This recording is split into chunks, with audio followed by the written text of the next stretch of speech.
Gracias, vicepresidenta. A raíz de la tragedia ocurrida en Ceuta, quería preguntarle si el Gobierno puede llegar a plantearse algún tipo de cambio en las normas de actuación de la Guardia Civil. Y me explico. Si hay inmigrantes que llegaron a la playa y después de forma inmediata fueron expulsados, ¿no hubiera sido mejor que hubieran podido llegar todos y expulsarles y así se hubieran evitado algunas muertes? Gracias. Muchas gracias. Como ayer planteó el ministro del Interior en la comparecencia que llevó a cabo de acuerdo con su compromiso ocurrida la tragedia, se está aplicando la ley de extranjería, que en este punto, como saben, pues tiene alguna deficiencia en su aplicación, pero se ha venido haciendo la aplicación del sistema de modo similar desde el año 2005, es decir, están siguiendo los mismos criterios de actuación. Indudablemente, nosotros analizaremos si está analizando el Ministerio no solo lo que es la tragedia en sí, sino cuántas medidas pueden adoptarse para garantizar dos cuestiones que son fundamentales. En primer lugar, pues la seguridad dentro de nuestras fronteras, pero también la adecuación en la regulación de las mismas y en los procedimientos a las normas a las que estamos obligados, y especialmente los procedimientos en el seno de la Unión Europea. Es decir, que se ha venido trabajando de la misma manera desde hace bastantes años. Así quedó acreditado en la comparecencia celebrada ayer por el ministro del Interior, pero desde luego por parte del Ministerio se analizará este y otros asuntos en los que es necesario pues continuamente seguir avanzando en nuestra legislación de extranjería. Son varios los puntos en los que tenemos que trabajar y reforzar nuestras actuaciones, especialmente en el seno de la Unión Europea, donde tendremos que trabajar todos juntos de cara a garantizar esa mejor coordinación y control de fronteras y los procedimientos que en ella rigen, y la cooperación con los países de origen y de tránsito de donde proceden esos inmigrantes que se ven abocados a tragedias como las que hemos vivido en algunas ocasiones.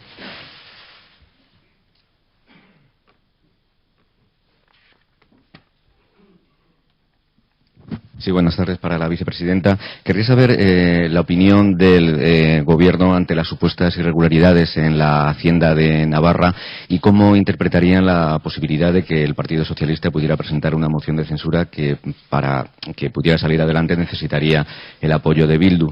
Y, por otro lado, querría saber si hay preocupación en el Gobierno por el debate existente en el seno del Tribunal Constitucional sobre la declaración soberanista del Parlamento de Cataluña y por el hecho en concreto de que la ponente de este asunto haya planteado que no se admitiera el recurso del Gobierno. Gracias. Sobre el primero de los asuntos, yo creo que hay que diferenciar dos planos importantes. Sirven para esa comunidad autónoma y también para, en términos de coherencia, aplicarlo a otras. Si hay irregularidades en cualquier administración, en cualquier gobierno, habrá que investigarlos y corresponde a los órganos oportunos esa investigación y las consecuencias que eso pueda acarrear. Y de otro, los necesarios términos de estabilidad que son buenos en cualquier momento, pero más en este momento a las administraciones públicas. A partir de esto, yo no voy a entrar en temas de partido, pero sí es conveniente que todos seamos muy coherentes y muy consecuentes de hacia dónde van nuestras intenciones, con quién estamos hablando para las mismas y, sobre todo, lo que estamos haciendo en otras comunidades autónomas en las que probablemente pues haya otro tipo de pactos que son en supuestos también de irregularidades que se están investigando. Es decir, que yo creo que son momentos para la coherencia y para diferenciar la investigación de irregularidades y la estabilidad de los gobiernos, y luego con quién y cómo se hacen estos pactos teniendo en cuenta lo que defiende cada cual. Me falta una, el debate sobre el Tribunal Constitucional.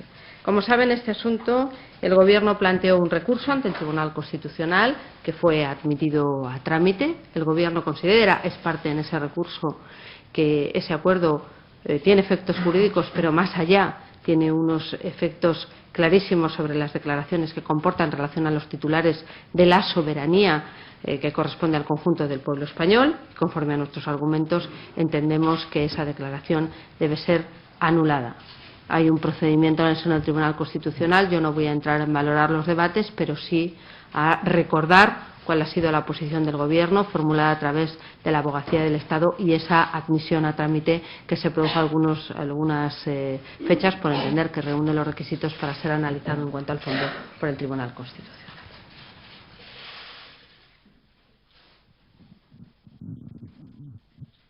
Buenas tardes, vicepresidenta. Quería seguir con el tema de Ceuta. Quería saber si el Gobierno comparte la versión que dio ayer el ministro de Interior de que los inmigrantes que intentaban llegar a nado a las costas españolas no pisaron en realidad territorio español, y qué tiene que decir el Gobierno si respalda al ministro, al delegado del Gobierno y al director de la Guardia Civil, porque ha habido partidos políticos, también instituciones de abogados, que han pedido ya su dimisión. Gracias.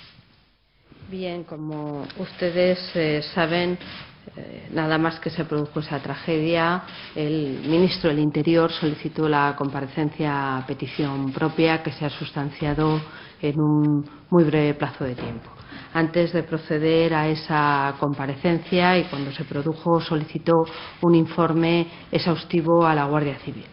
Entendía que ese informe era necesario por cuanto las informaciones que se obtuvieron en los primeros momentos pues siempre son informaciones muy parciales y no completas. Se pudo ayer comparecer con una información, como digo, exhaustiva, porque así pidió ese informe a la Guardia Civil, donde le permitió contemplar todo lo que había pasado en esa noche, no solo en lo que es la frontera terrestre, en Tarajal, sino la situación en el mar. Dio una información completa de lo que allí había pasado conforme al informe, como digo, esta vez ya exhaustivo y completo de la Guardia Civil. Es decir, que la información del ministro y la comparecencia del ministro se evacúa ya teniendo todos los elementos de juicio necesarios que probablemente no se tenían con las primeras informaciones, que siempre y ustedes nos las reclaman y nosotros estamos obligados a darlas en cuanto las tengamos y en el plazo más breve posible. Por tanto, yo me remito a esa comparecencia, a los elementos que allí el ministro ha formulado, a las circunstancias que se produjeron en esos intentos tanto en la frontera de entrada, tanto en la frontera terrestre, como lo que se produjo en el ámbito marítimo, y sobre todo destacar que el Gobierno ha dado una información completa cuando la ha tenido, una vez recabado ese informe exhaustivo por parte de la Guardia Civil, del que ayer ya dispuso el ministro del Interior en su comparecencia larga a las Cortes.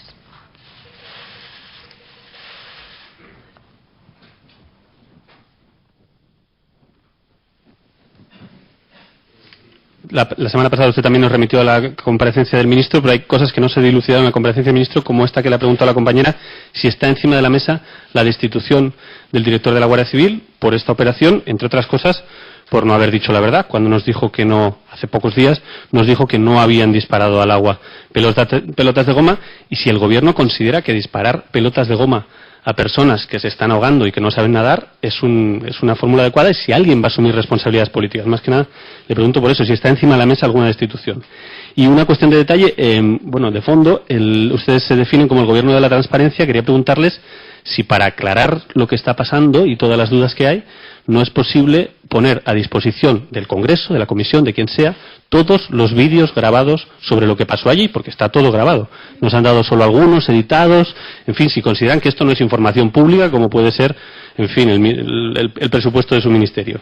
Y al ministro le quería preguntar, hay muchas entidades que están comentando que uno de los elementos novedosos de la ley es que Google y empresas como Google y agregadores se están librando de alguna manera de esta ley, al contrario de lo que pasa en otros países donde se han establecido tasas Google y demás. Si usted cree que esta ley libra de alguna manera a esos agregadores, y puede ser en ese sentido polémico, y si en cualquier caso cree que, sí, en cualquier caso cree que con esta ley se acabará eso que venían denunciando el otro día en la gala de los Goya, a la que usted no acudió, si decían que la piratería sigue igual que siempre, si usted cree que esto va a cambiar definitivamente. Gracias. Voy a dar la palabra al ministro, porque como creo que la confusión en la tercera pregunta es fácilmente solventable, porque es precisamente todo lo contrario, pues se la doy a él y luego ya continúo yo con el turno de preguntas. La pregunta sobre Google. Google, sí. Sí, bueno, es exactamente como dice la vicepresidenta, al contrario. Es decir, lo que se establece es el derecho de los editores, o en el caso de que los titulares del derecho, es decir, los periodistas o escritores no lo hayan traído a los editores, ellos mismos, se utilicen por parte de los agregadores de noticias fragmentos no significativos, no se requerirá autorización, pero sí compensación equitativa. Y por tanto, en este sentido, esta regulación es una regulación pionera en el ámbito de la Unión Europea. Es decir, es la primera vez que una regulación de la propiedad intelectual introduce el derecho de los editores a obtener una compensación equitativa por el uso que de sus ediciones hacen los agregadores de noticias, sean esos contenidos informativos, sean contenidos de entretenimiento o sean contenidos de formación de opinión, es decir, columnas, editoriales, etcétera. Ese es el primero de los aspectos. El segundo, la lucha contra la piratería. Efectivamente, hoy no solo los creadores, sino todos los titulares de derechos de propiedad intelectual enfrentan como gran reto la eficacia de la lucha contra la utilización ilícita de esos materiales protegidos, esos materiales ilícitamente utilizados. Lo que hace esta norma es, por un lado, reforzar la, vamos a llamarle, facilidad procesal de actuar contra esa utilización ilícita. Lo segundo, quizás sustantivamente más importante, establecer que esas vulneraciones no solo se cometen por aquellos que alojan contenidos ilícitos, sino que también se cometen por aquellos que de forma sistemática, con propósito comercial y a sabiendas, no aquellos en que se resulta de una actuación ocasional de un motor de búsqueda de palabras aisladas, facilitan el acceso ordenado y clasificado, indexan contenidos ilegales para su utilización por terceros. En tercer lugar, un refuerzo de las capacidades de actuación administrativa en la protección frente a la piratería, es decir, la posibilidad de ahogar económicamente mediante la actuación sobre anunciantes y plataformas de pago electrónico y la utilización del bloqueo técnico como última solución. ¿Va a resolver esto todos los problemas de la piratería? Evidentemente no. Entre otras cosas y de forma muy destacada, porque los problemas de la piratería en el entorno digital no son solo problemas nacionales, a veces no son fundamentalmente problemas nacionales, es decir, las páginas que sirven estos contenidos, los alojadores de estos contenidos ilícitos no están en el ámbito jurisdiccional en el que se pueda actuar contra ellos. Ahora, creo que es muy importante, por ejemplo, el hecho de que a partir de ahora la vía civil con carácter general quede abierta para actuar en estas vulneraciones. Y luego, evidentemente, pues ha habido comentarios sobre la capacidad que a través del organismo administrativo que tiene la competencia mayor en esta cuestión, que es la sección segunda de la Comisión de la Propiedad Intelectual, si se ha conseguido o no se ha conseguido, si es eficaz o no es eficaz. Yo le puedo ofrecer datos de lo que ha sucedido hasta ahora. Al final ha habido 151 solicitudes conformes y completas que, de acuerdo al Real Decreto 1889-2011, se podían tratar por esta Comisión de Propiedad Intelectual. 152 webs, porque en algún caso un expediente afectaba a más de una web, que afectadas o requeridas, todas ellas han retirado los contenidos identificados por la Comisión de la Propiedad Intelectual que ofrecían ilícitamente, y 21 de ellas han cesado completamente en toda su actividad. Hay 62 solicitudes en fase de investigación previa. En definitiva, se han resuelto el 84% de los expedientes y además hay 66, entre unas cosas y otras, que están en una fase avanzada de investigación. ¿Hay que reforzar esos mecanismos? Sin duda, hay que reforzarlos. Porque además aquí, cuando hablamos de la lucha contra la piratería, no solo estamos hablando, obviamente es el aspecto principal, de los derechos de los titulares de esa propiedad intelectual, sean los creadores, sean los editores, a quienes hayan cedido esos derechos. Es que también estamos hablando de una piratería fiscal, es decir, que se están hurtando ingresos a la hacienda pública a través de este tráfico ilícito. Yo creo que fue mi primera intervención pública después de ser nombrado ministro, en la que dije, una de esas frases que luego alguien utiliza en las hemerotecas, dije que España, si quería ser un país importante en el terreno de las industrias culturales y creativas no podría ser Somalia desde el punto de vista de la piratería en la propiedad intelectual. Yo me reafirmo en esa creencia. Creo que estamos reforzando sensiblemente los instrumentos de lucha contra la piratería y naturalmente esto tiene un ámbito nacional, tiene un ámbito europeo y tiene un ámbito global. Y en todos ellos estamos trabajando en la misma dirección. Y voy a omitir la referencia contextual que ha hecho usted en su pregunta a... No, pero si quiere no la omito. Vamos a ver. Quienes me conocen saben que no solo me gusta el cine, sino que soy muy aficionado al cine. Quienes me conocen más saben que no solo soy muy aficionado, sino que también estoy muy interesado por el cine español. Gracias a la gentileza de los distribuidores y de los productores, he tenido la ocasión de ver con los directores de las películas la mayor parte de las nominadas, entre ellas las dos que han obtenido el mayor número de galardones. Desde que soy ministro he asistido a todas y cada una de las galas, tanto de los productores, los premios Forqué, como de la Academia, siempre que he podido, y he ido a todos los festivales de cine a los que he sido invitado. Pero como dije, yo tengo una limitada capacidad, mejor dicho, tengo una nula capacidad de estar en dos sitios a la vez.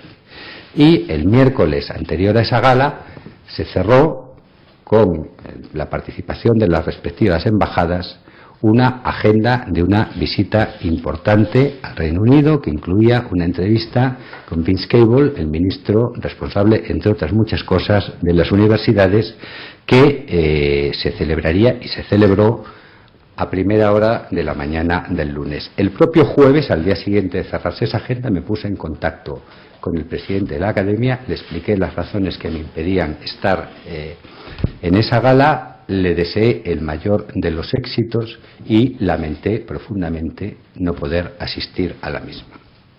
Yo reitero que lamento no haber podido estar allí, es más, lamento que alguien pueda haber sentido que esa ausencia suponía una desconsideración, algo que en modo alguno era. Ahora bien, tengo que decir que algunas interpretaciones que se han hecho de esa ausencia adolecen, por lo menos en mi criterio, de lo que quizá con mayor elegancia de lo que han sido algunas de esas críticas, que por supuesto respeto, llamaríamos un desenfoque interpretativo. La primera es que el Ministerio no ha estado ausente. Me parece una desconsideración inmerecida hacia los altos cargos del Ministerio que sí estuvieron encabezados por el Secretario de Estado de Cultura y otros altos cargos del Ministerio, el que se diga que el Ministerio no ha estado. Y en segundo lugar, en lo que sí quiero manifestar, porque me afecta personal e institucionalmente, mi más profunda discrepancia es en el hecho de que eso suponga un incumplimiento de las obligaciones institucionales. Como he dicho antes, cuando me han invitado y he podido ir, he asistido. Pero, naturalmente, cuando a uno le invitan a un sitio al que no puede ir y se disculpa adecuadamente, creo que con eso cumple sus obligaciones institucionales.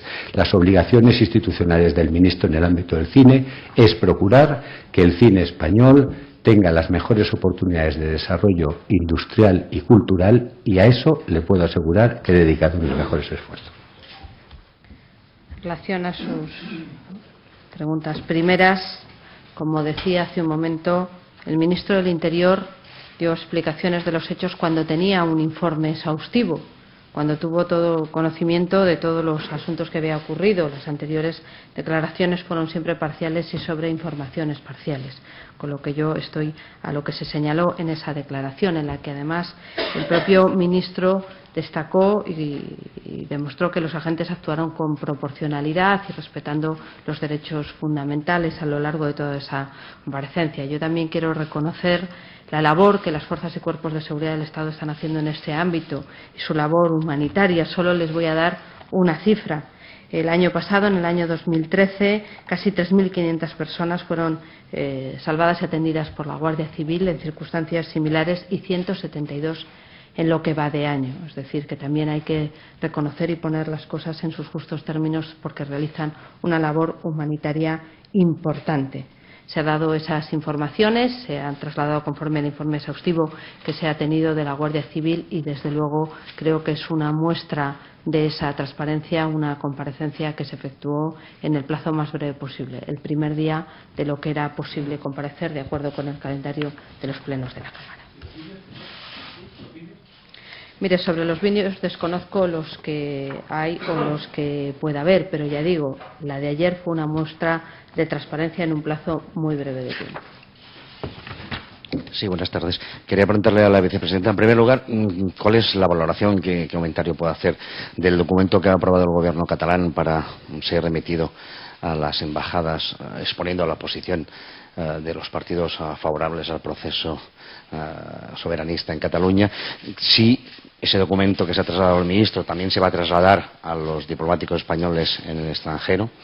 Y, en segundo lugar, ante la profunda división, comentaba antes, del Tribunal Constitucional, que está causando en el Tribunal la deliberación sobre el recurso del Gobierno sobre la declaración, si cree oportuno, también en el mundo jurídico, se cree oportuno haber sometido al Tribunal a esa disyuntiva cuando no está muy claro si tiene efectos jurídicos una declaración de una Asamblea Legislativa. Bien, voy a entrar en el segundo de los puntos en primer lugar porque es similar su pregunta a la que me señalaba o me formulaba su compañero hace un momento. Mire, el Gobierno no coloca en ninguna disyuntiva a nadie. El Gobierno cumple con la Constitución y las leyes y el presidente del Gobierno tiene el mandato constitucional de impugnar ante el Tribunal Constitucional aquellas normas o aquellas actuaciones que considere que no cumplen lo que nuestra Constitución establece.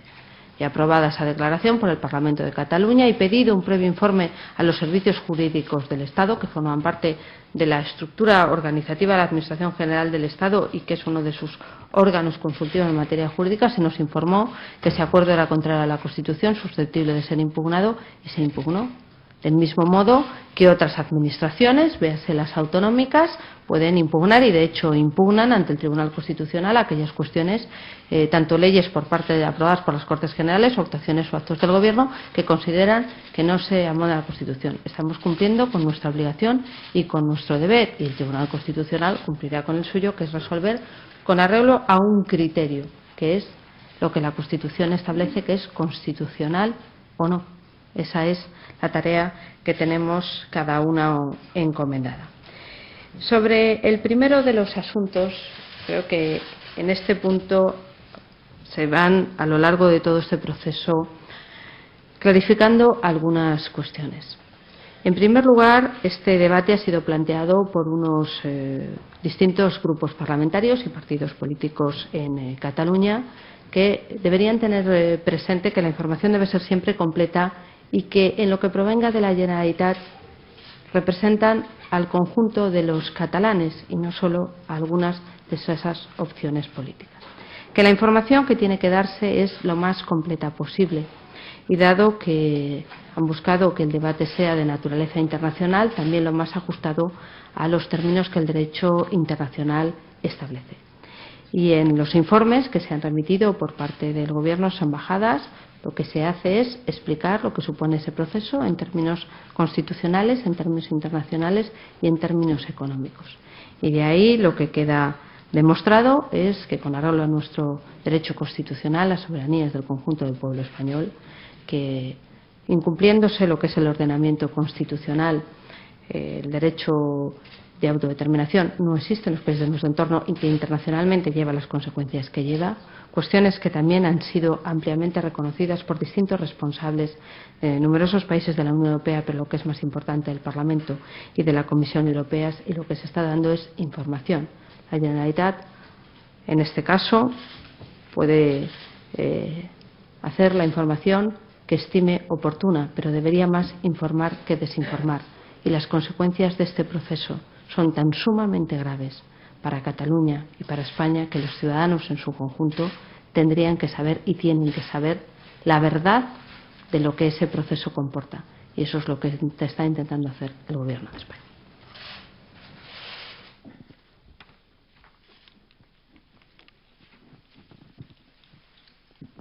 Sí, yo volviendo al tema navarro me gustaría saber si cristaliza un acuerdo, aunque solo sea para una moción de censura entre el PSOE y Bildu, si se verían afectadas las relaciones gobierno-oposición en materia antiterrorista.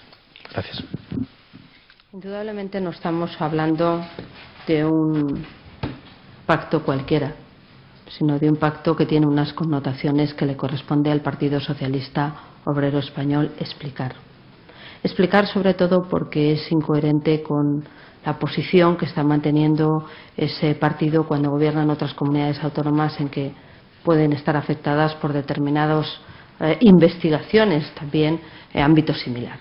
Pero como le digo, no me corresponde a mí valorar por qué hacen o dejan de hacer algunas cuestiones. Le corresponde al Partido Socialista Obrero Español. Este Gobierno tiene una política antiterrorista clara que vamos a mantener. Para nosotros esa es una cuestión que nos gusta llamarlo de Estado y siempre hemos defendido a lo largo de toda la historia del partido que sustenta el Gobierno que debe ser un asunto de los que forman parte del consenso, que así debe ser. Nosotros no vamos a modificarla, pero indudablemente decisiones de esta naturaleza, si se llegan a consumar, son de tal importancia que indudablemente pues el principal partido de la oposición yo creo que debería dar explicación a los ciudadanos de cómo se toman determinadas decisiones y las implicaciones que tienen en un ámbito tan importante como ese.